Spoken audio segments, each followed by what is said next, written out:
ಅದು ವ್ಯಾಪಕವೋ ಅದು ವ್ಯಾಪ್ಯಕ್ಕಿಂತ ಬೇರೆಯಾಗಿರುತ್ತೆ ಅಂತ. ಈಗ ವ್ಯಾಪಕ ಪರಮಾತ್ಮ, ವ್ಯಾಪ್ಯ ದೇಶ. ವ್ಯಾಪಕ ಪರಮಾತ್ಮ, ವ್ಯಾಪ್ಯ ದೇಶ. ವ್ಯಾಪಕ ಹಾಲು, ವ್ಯಾಪ್ಯ ಪಾತ್ರೆ. ಅರ್ಥ ಆಗುತ್ತೆ. ವ್ಯಾಪ್ಯ ಹೊಟ್ಟೆ, ಪದಾರ್ಥ ವ್ಯಾಪಕ. ಅರ್ಥ ಆಯ್ತಾ?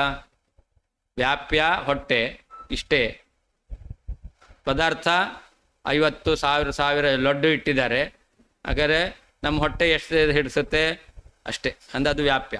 ವ್ಯಾಪಕ ಲಡ್ಡು. ಲಡ್ಡು ಬೇರೆ, ಹೊಟ್ಟೆ ಬೇರೆ ಅಲ್ವಾ? ಪಾತ್ರೆ ಬೇರೆ, ಹಾಲು ಬೇರೆ. ವ್ಯಾಪಿಸಿರುವ ಪರಮಾತ್ಮ ಬೇರೆ, ವ್ಯಾಪಕ ವ್ಯಾಪ್ಯವಾದ ದೇಶಕಾಲಗಳು ಬೇರೆ. ಆದ್ದರಿಂದ ದೇಶಕಾಲಗಳಲ್ಲಿ ಪರಮಾತ್ಮನಿಗೆ ವ್ಯಾಪ್ತಿಯನ್ನು ಹೇಳಿದ್ರಿಂದ ದೇಶಕಾಲಗಳು ವ್ಯಾಪ್ಯ, ಪರಮಾತ್ಮ ವ್ಯಾಪಕ. ಹೀಗೆ ವ್ಯಾಪ್ಯ ವ್ಯಾಪಕಗಳಿಗೆ ಭೇದ ಇರಲೇಬೇಕು. ಪುನಃ ವಸ್ತುರೂಪಾತ್.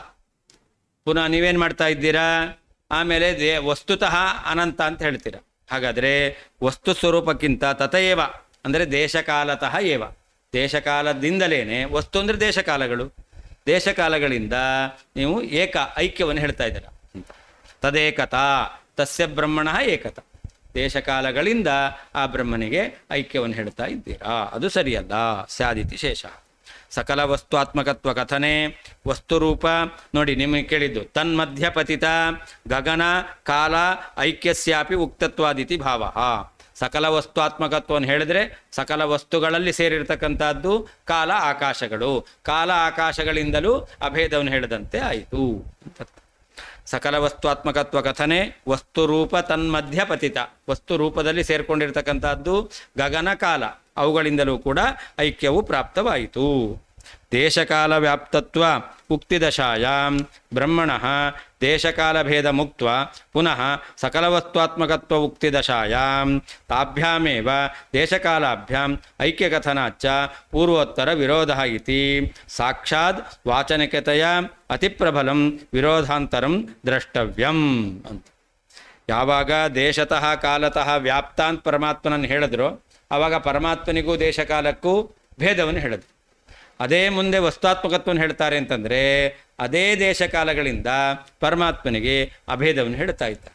ಹೀಗೆ ಒಬ್ಬನೇ ಪರಮಾತ್ಮನಿಗೆ ದೇಶಕಾಲಗಳಿಂದ ಭೇದ, ದೇಶಕಾಲಗಳಿಂದ ಅಭೇದ ಹೇಳ್ತಾರೆ ಅಂತಂದರೆ ವಿರೋಧ ಎಂಬತಕ್ಕಂಥದ್ದು ಸ್ಪಷ್ಟವಾಗಿ ತಿಳಿದು ಬರ್ತಾ ಇದೆ, ಅಲ್ಲೇನೇ ತಿಳಿದು ಬರ್ತಾ ಇದೆ ಅಂತ.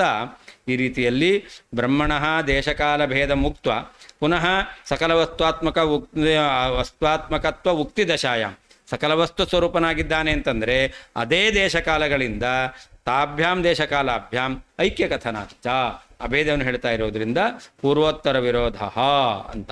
ಇತಿ ಸಾಕ್ಷಾತ್ ವಾಚನಿಕತೆಯ ಅತಿಪ್ರಬಲಂ ವಿಧೋದರಾಂತರಂ. ಇದು ಶಬ್ದದಿಂದ ತಿಳಿದು ಬರುವಂತಹ ಸ್ಪಷ್ಟವಾದ ವಿಶಿಷ್ಟವಾದಂತಹ ವಿರೋಧ ಎಂಬತಕ್ಕಂಥದ್ದು ಇದೆ ಅಂತ ಹೇಳಿದಂತೆ ಆಯಿತು. 10 ನಿಮಿಷ ಬಿಟ್ಟು.